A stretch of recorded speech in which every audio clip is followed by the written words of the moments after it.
Hi, I'm Kevin Price with your Price Point Edition. Do want to remind you to check me out over there at The Price of Business on Business Talk 1110 AM, KTEK in Houston, and also at usdailyreview.com. I want to talk a little bit about an article in the Wall Street Journal about manufacturing slumping.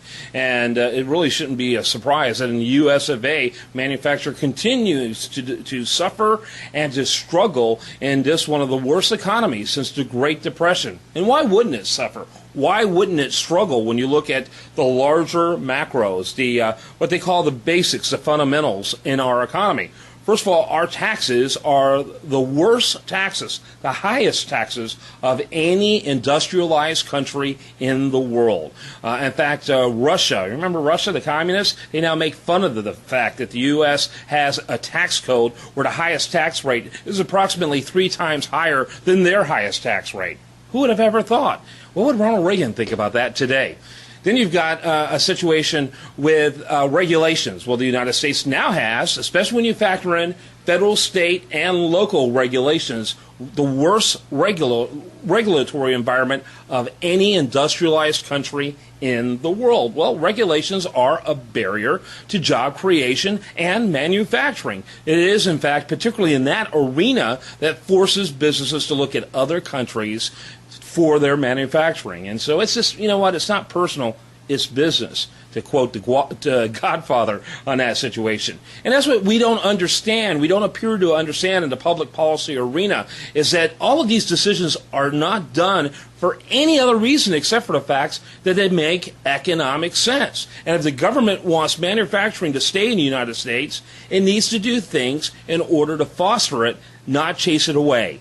Another example is in the area of litigation. Well, guess what? Guess which country has the worst litigation environment of any industrialized country in the world? If you said the United States, you're right. In fact, we're the only country in the world that I know of, in the industrialized world, that allows for lawsuits where essentially no-fault lawsuits, whereas in other countries, for example, in England, loser pays. The person who brings the suit loses, that person pays for it.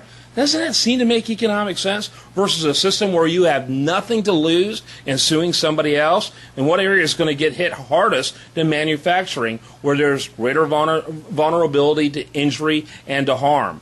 What I think we need to do is look across the board at every single sector. We need to acknowledge the fact that businesses don't pay taxes. Businesses are only tax collectors. Think about it. When you go to Walmart or any other store or company or a manufacturing plant to buy something, when you buy something, you're paying for the salaries of all the employees, the building that you're paying for it, the cost of the good and service.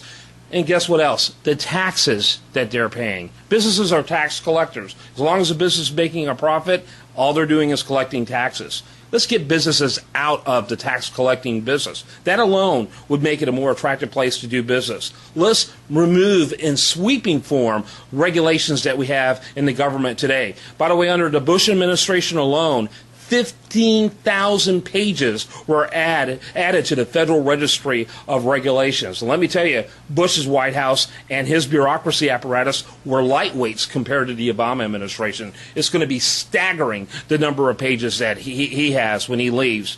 Hopefully he leaves in a couple years from now.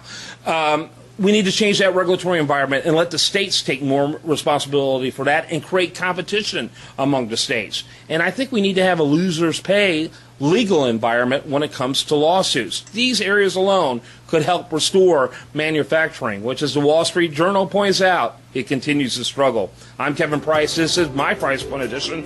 Would love to hear from you. Give me an email at info@usdailyreview.com.